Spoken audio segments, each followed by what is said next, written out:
Imagine spending months organizing an advocacy campaign. You recruit volunteers, you launch social media campaigns, you organize community meetings.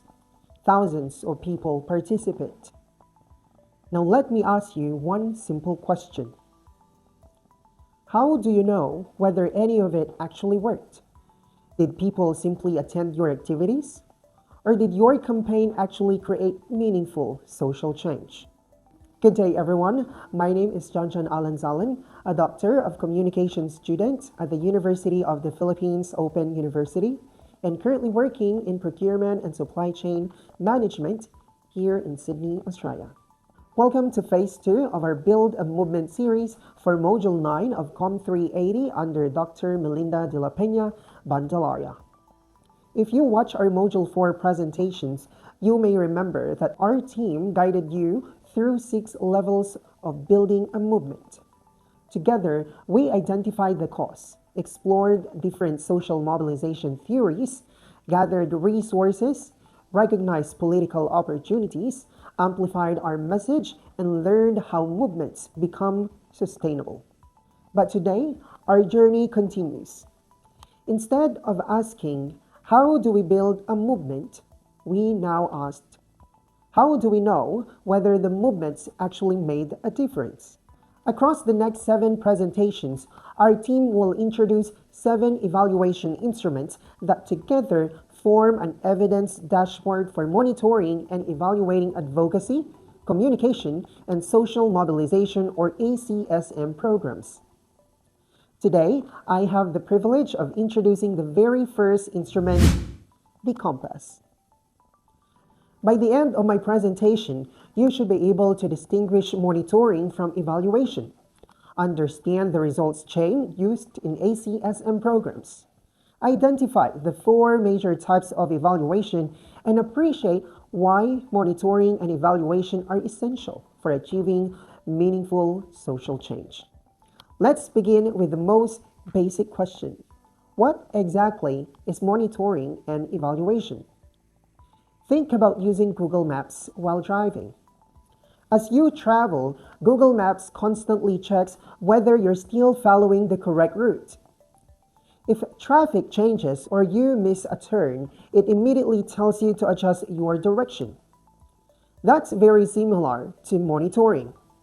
Monitoring continuously tracks whether activities are being implemented according to plan. But when you finally arrive at your destination, another question becomes important. Was this actually the best route? Did you arrive efficiently? Could there have been a better approach? That's evaluation. Evaluation examines whether the program actually achieved its intended objectives and produced meaningful results. A simple way to remember the difference is this. Monitoring asks, are we doing things right? While evaluation asks, are we doing the right things? Both are necessary because a program can be implemented perfectly and still fail to create meaningful change. Monitoring and evaluation also follow what we call the results chain. Think of this as a series of dominoes. Everything starts with inputs.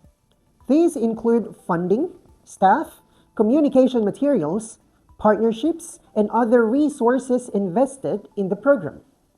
These resources make it possible to conduct activities such as advocacy campaigns, community meetings, training sessions, or awareness programs. Activities then produce outputs. For example, we might report that 5 community meetings were conducted or 1,000 people attended a campaign. However, outputs alone do not prove success. The next stage is outcomes, where we ask whether people's knowledge, attitudes, or behaviors actually change. Finally, we reach impact, which refers to long-term social change, such as healthier communities, stronger public participation, or improved public policies. This reminds us that successful ACSM programs should not simply count activities. They should demonstrate meaningful change. Evaluation also occurs at different stages of a program. Formative evaluation happens before implementation. It helps us understand community needs and design effective communication strategies. Process evaluation takes place while the program is being implemented. It examines whether activities are delivered as planned. Outcome evaluation determines whether the program achieved its immediate objectives, such as increasing awareness or changing behavior. Finally, impact evaluation measures long-term social change and examines whether the program created lasting benefits for society. Together, these four approaches provide a complete picture of program performance. Let's apply these ideas to our running example. During the Gen Z protests in Kenya, widespread public demonstrations eventually led to the withdrawal of the proposed finance bill. At first glance, this appears to be a successful advocacy campaign. However, monitoring and evaluation encourage us to ask deeper questions. Did young people remain politically engaged after the protests? Did trust in government improve? Did civic participation continue? Or was the policy withdrawal only a temporary victory? These questions demonstrate why monitoring and evaluation go beyond simply counting achievements. They seek to understand whether real and lasting social change has occurred. As someone working in procurement and supply chain management, this lesson resonates strongly with me. In my profession, success is not measured simply by the number of deliveries completed. Instead, we evaluate whether products arrived on time, whether customers were satisfied, whether operational performance improved, and whether organizational goals were achieved. The same principle applies to ACSM programs. Successful communication is not measured by the number of activities conducted, but by the meaningful change created in people's lives. Today, we've unlocked our first evaluation instrument, the compass.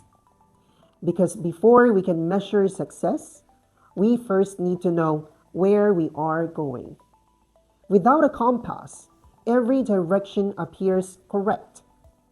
Likewise, without monitoring and evaluation, every activity may appear successful, even when meaningful change has not occurred. Now that we've learned why monitoring and evaluation matter, it's time to learn how to design an effective evaluation framework. For that, I'll hand you over to Jomer, who will introduce our next instrument, the blueprint. Thank you, and I'll see you in the next level.